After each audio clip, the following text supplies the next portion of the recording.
شتێکی چاڕوان کراوە کە قوتابیان بەشداری کاران نەبێ، وابەستەی وانە نەبن، یاخود ئاراستەی ڕەفتارەکانیان بەلاڕێدا بووە.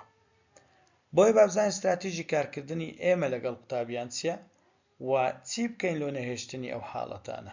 من زەنگی محەممەدم لە بابەتێکی نوێ لە کورتە ڤیددیۆکی نوێ بەیەکەوە کۆمەڵک زانیاری پەرشەکەینەوە. هیوادارین جەنابیشت کە زانیارێکی زیادت لەگەڵمان پەرشی بکەیەوە لە کۆمنت.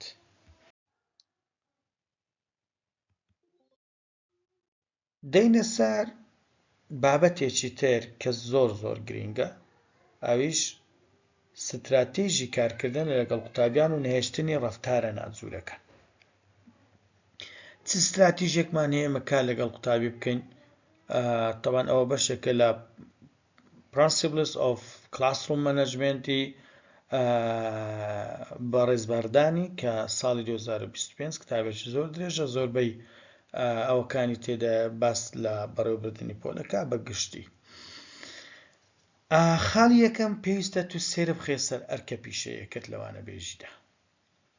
یعنی گرفتی زۆر لە مامۆستایانمان ئەوەیە ژیان وای لێکردوم کە دوو پیشە بن و بەداخەوەش شتەکە واقعیە کە خاڵی یەکەم ئەرچی یەکەمیان وانە بێژیەکە نییە، ئەرچی دووەمیان وانە بێژیەکەیە. ئەوە گرفتێکی زەقە کە ئێستا زۆربەی کای پەروەردەی داگرتووە بە هەمومانەوە.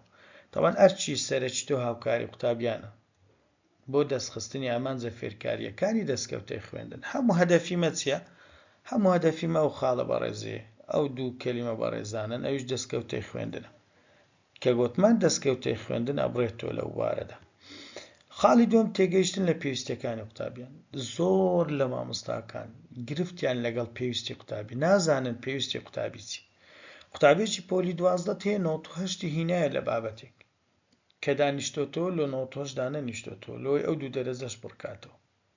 کەواتە تو کە مامۆستایەکی باش نەبی لە گەیاندنی زانیاری و لە هونەری وانە بێژیەکە، گرفت لۆ قوتابیەکەی دروستەکەی لازمە بەلای کەم لە ئاستیوی یان بەرزتر نەکیان ینی تێدا نییە بەرزتر لە ئاستیوی بڕۆی و ئەو وردەکاریانەی کە ئەو دەرشی پێنەکردوون لە ناو بابەتەکەی خۆی پێی بگەینی لۆی بتانی پێداویستەکەی ویپڕ بکەیەوە.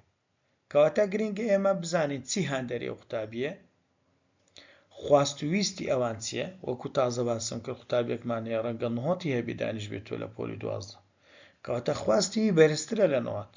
کاتێک ئەمن یعنی سێرم لەسەر پیشەکەم نەبیت و نەتوانم هونەرێکی بەهێزی وانە بێژیم هەبێ و زانستێکی بەهێزیشم هەبێ و کەسێکی پرۆفیشناڵ نەبم لەوانە بێژیدا، ناتوانم ئەو خواستەوی بەدەبێن. کەواتە چۆن ویستی فێربوونیان زیادەکە، یعنی هەر ئەوەندە نیە ئێمە ویستی ئەوان بناسین، چۆن ئەو ویستەش زیادەکەین گرنگە ئێمە بیناسینەوە بە بێگومانی هەموو کە هاندەرەکانمان زانی، پاڵنەرەکانمان زانی، خواست و ویستی فێربوونی ئەوانیش دەزانی.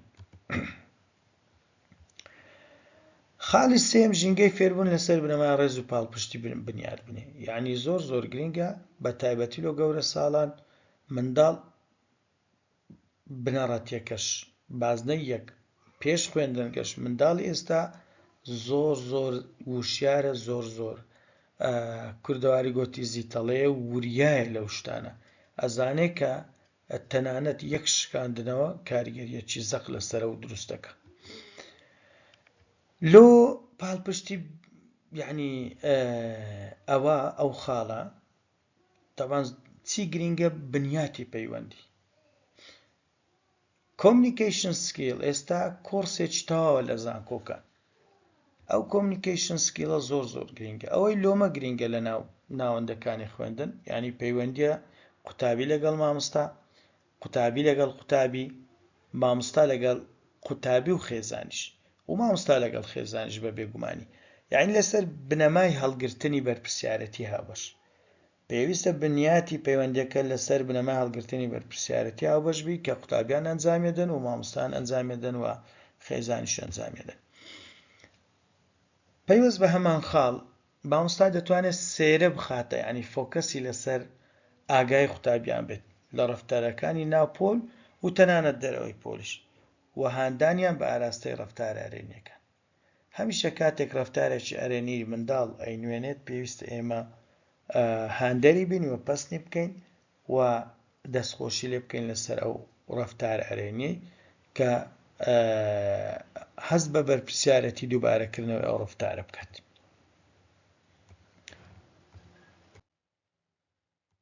خاڵێکی تر زۆر گرنگە لە استراتیژی بەشداری وابەستەکردنی قوتابیان بەکارهێنانی تەکنەلۆژیایە. سەردەمی ئێستا یعنی منداڵ بەخۆی لە ناو جیهانی تەکنەلۆژیایە. زۆر لە مامۆستایان ئێستاش ئینکارێوەیەکەن کە منداڵ مۆبایلی لاە بێ، ئێمە هۆکار بە خۆمان ببینە هۆکارێک لە بەکارهێنانی تەکنەلۆژیا. کاکەی من و تۆ هیچمان لەدەست نایە لەبەرەوەی مۆبایل و تەکنەلۆژیا چوویتە ناو هەموو ماڵێکەوە و هیچ منداڵێک تەحەدا ئەکەن 180 بانەڵێن 100 زۆرە 180 منداڵ ئێستا مۆبایل بەکاردێنی. گرنگە ئێمە ئەو بەکارهێنانی تەکنەلۆژیا لای قوتابی وا لێ بکەین بەشێکی بکاتە پرۆسەی فێرکاری کە هەموویمان پێ ناکرێت دڵنیام. ئەوە یەک بەخۆشت بەشێک بی لە بەکارهێنانی تەکنەلۆژیا. بەداخەوە زۆر لە مامۆستا بەڕێزەکانمان حیت سەرەدەر لە بابەتی تەکنەلۆژیا و بەکارهێنانی کۆمپیوتەر و ئەوانە ناکات و ناشێوێ فێر ببێ. ئینکاری شەکا کە زۆری کۆنەکە باشترە لە زۆری نوێ. بەکارهێنانی پاوەرپۆینت، بەکارهێنانی سلاید شۆ، بەکارهێنانی ئامرازە فێرکاریە تەکنەلۆژیەکان ئاسانکاریی زۆر لۆ ئێمە دەکەن و بۆچی بەکاریان نهێنی. خاڵێکی تر کە وا دەکات قوتابی زیاتر وابەستە بێ لەگەڵ ئێمە کەشی ئەرێنی پۆلە. یعنی هەمیشە پۆل لە بنیاتی ژینگەوە دەست پێکا. زمانی جەستە لێرە دەورە بینی کە ئێمە کەشێکی ئەرێنی دروست بکەین لە ناو پۆلدا. کەشێک بی قوتابی هەز بە کەشی ئەرێنی بکات و هەز بۆ نەکا کە لایەنی نێگەتیڤ زاڵە بەسەر لایەنی پۆزەتیڤدا. زۆر لە مامۆستا بە شتێکی زۆر بەسیت ئەو خاڵی جێبەجێ ناکەن. هەرکە هاتە ناو پۆل یەکسەر دەست بە ناوەڕۆکەکە کاوە ئینزارێکی توندی شانەدا کە پێویستە تاو پابند بن بە ناوەڕۆکەکە لۆی ئێمە دەرسێکی زۆرمان لەسەر ماوەتەوە تەواوی بکەین. ئەوە گرفتە زۆر سانایە بەڵام بە ئاسانی کەشی ئەرێنی پۆلەکەمان تێکەدا.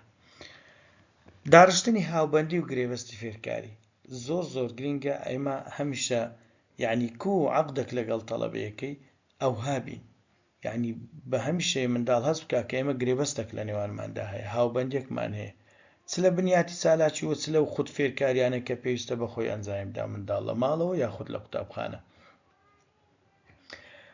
خاڵێکی تر بەکارهێنانی تەکنیکەکانی فێربوونی چالاک. هەموو تەکنیکانێک کە منداڵ ئەکاتە سەنتەر و قوتابی ئەکاتە بەشێک لە پرۆسەی بەرهەمهێنانەوەی معریفە و زانیاری خۆی زۆر گرنگن. خاڵێکی تر فێربوونە لەسەر بنەمای لێپرسینەوە، inquiry based learning، یعنی هەمیشە ئێمە پرسیار وەڵاممان حازر بێ بۆ قوتابی. خاڵێکی تر بژاردە بدە بە قوتابی بۆ چالاکیەکان.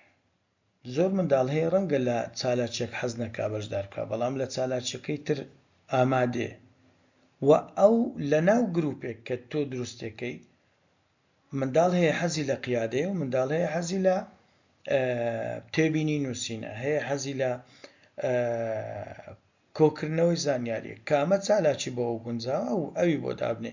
ئیجباری مەکە لەسەر جێبەجێکردنی چالاکیەکە، پێویستە بژاردەکە بە هاوبەشی بێ لەگەڵی.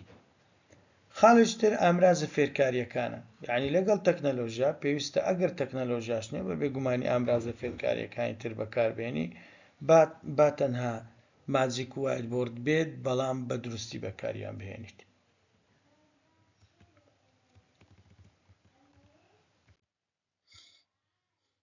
خاڵێکی ترمان هەیە، تەبعاً کۆمەڵێک خاڵمان هەیە، ڕێنوێنین بۆ زیادکردنی ئەو استراتیژیەی بەشداری وابەستەکردن.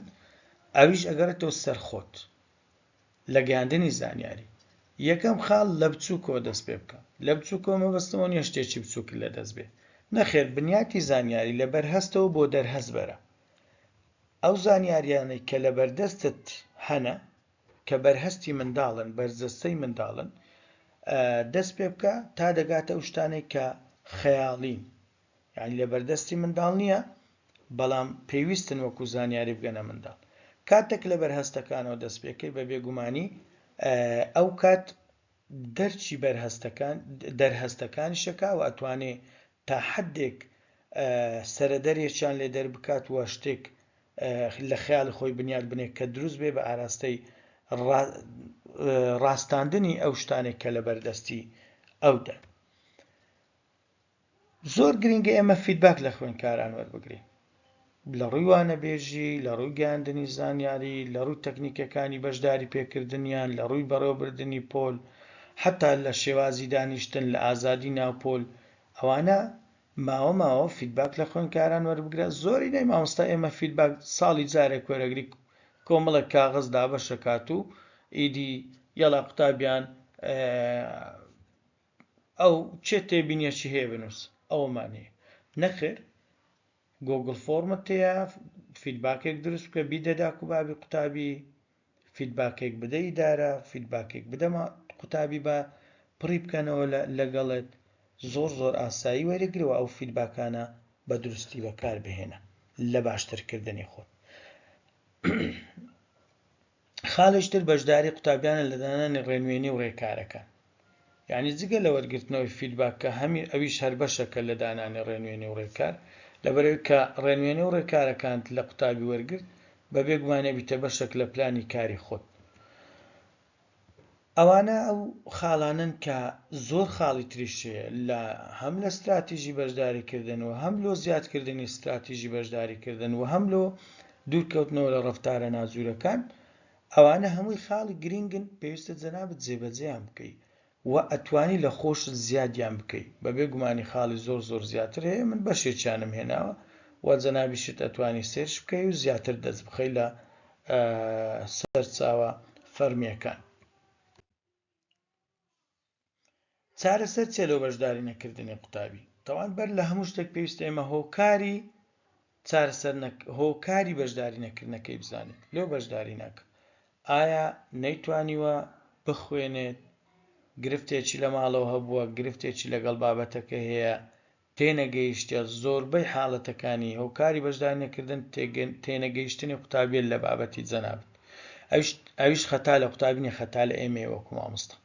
گرفتەکە لە ئێمە کە نەمانتوانیوە هونەرێکی باشی وانەبێژیمان هەیە ئەو قوتابیە تێبگەێنێ. ڕەنگە فێربوو بێ بەڵام تێنەگەیشتووە. زۆر منداڵ هەیە ئەتوانەیە شتێک ئەنجامدا بەڵام لێ تێنەگەیشتێک لۆ بەو شێوەیە ئەنجامەدرێ، یان هۆکاری ئەنجامدانەکەی چییە. پلانێک دابنێ بۆ وابەستەکردنی قوتابیان. تەواو تێکەڵکردنی زۆرەکانی فێربوونی چالاک لێرە زۆر گرنگە. خاڵی سێم پێداچوونەوەی، یعنی شتێک کە زۆر گرنگە پێداچوونەوە و دووبارەکردنەوەی، یعنی هەم لە بەشداری پێکردن و هەم لە زانیاریەکان و هەم یعنی پێداچوونەوە بە کارەکانت بکەی لە ڕووی نوێکاریەوە، لە ڕووی تاقیکردنەوە ڕێگەی نوێ، لە ڕووی ئەزمموی وانەبێژیەوە. یعنی پێداچوونەوە بە دوو مانادێ لێرە، پێداچوونەوە بە کارەکانی خۆت و پێداچوونەوە بە کارەکانی قوتابیش زۆر گرنگن. ئەوانە و سەرچاوانن کە من سوودم لێیان وەرگرتیا. ئەوەی یەکەم تەوان کلاسڕوم مەنەجمنتی بەڕێز پرینسپل ئۆف کلاسڕوم مەنەجمنتی پاول ئار بەردینە. ئەوەی دووەمیش هەر کلاسڕوم مەنەجمنتە کتابێکە کە ئەویش نوێ ساڵی 2000 ئەگەر هەڵەنەبم 18 نووسراوە. ئەوەی دووەمیان لەلایەن دوو لە توێژەران سارا جۆنداڵ و ئۆرثا فیرگسۆن کە ئەو دوو بەڕێزانە هەردووچیان پەرتووکن و هەردووچیان سەرچاوی فەرمی باوەڕپێکراون. دووبارە سوپاس لۆ گوێگرتنتان و لە سیمینارەکانی داهاتوو باس لە بابەتی نوێەکەین کە گرنگن و پێویستە جەنابەت لەگەڵم بمێنیەوە لە ناو کەناڵەکە لەوەی زۆرترین سوود وەربگری.